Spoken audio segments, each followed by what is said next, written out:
My name is Damon, and today I'll be showing you my presentation on my DPE check ride and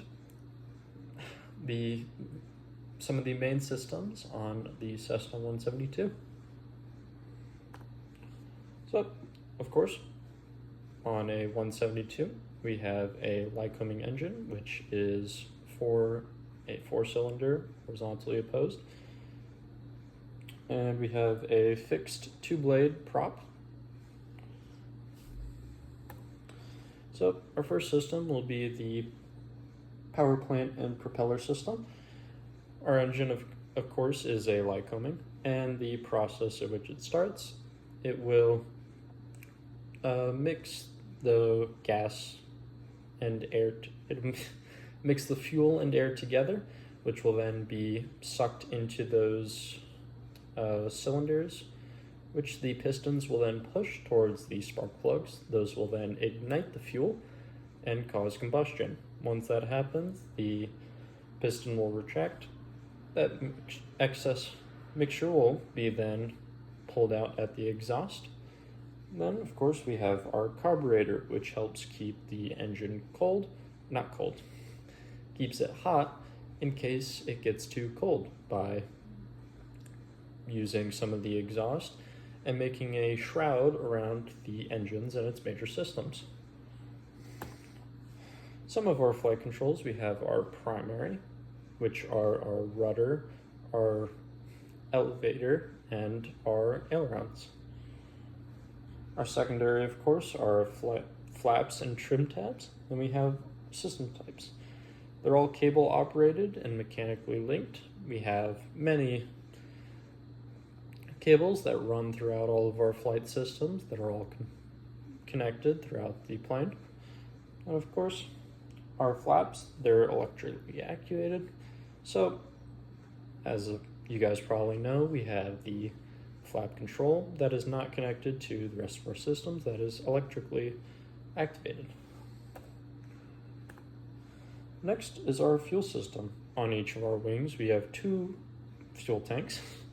And the system is gravity fed, so there is nothing pulling that fuel. It is just going throughout its way from the wings all the way to the engine. And then each of our tanks are vented. We have a little thing that comes off the wing to allow air in so that no vortex are made, or no vacuums are made. And then we have our primer, which allows a little bit of fuel injected to help that engine really get going. And of course, some system interactions. Our power plant is what drives our engine power. It controls the propeller and thrust.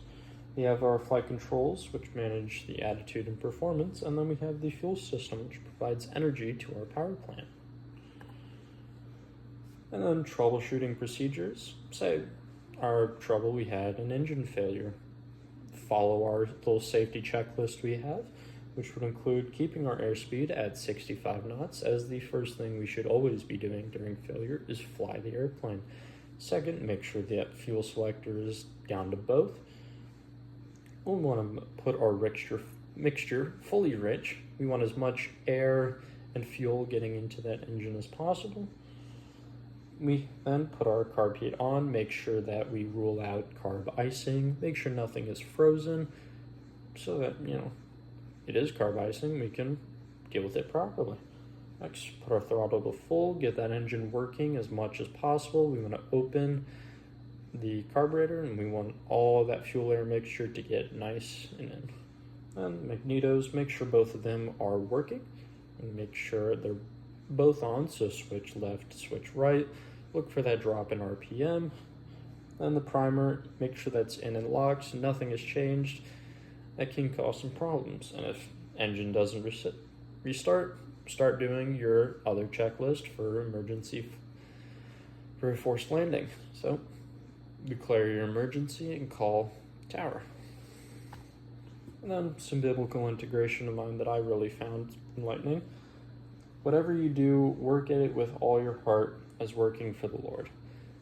Making sure you are doing the best that you can, because you've got, like, say you've got passengers in back, you want to work the hardest you can, make sure you get safe and get them to safety, as it's your responsibility.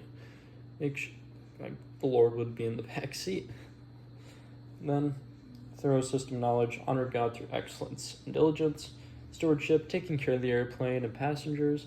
If they're not taking care of, say, the plane, then we weren't doing our job. Part of being a pilot is making sure that plane is ready to fly before we actually fly. If it's not, then what are we doing? Make sure the passengers are also thoroughly briefed about what they need to do. And last thing, responsibility, doing your best as the reflection of faith. Then my references, of course, we used our PHAC, we used the Airplane Flying Handbook, and then some other sources, the Airman Certification Standards, and of course I used the Holy Bible.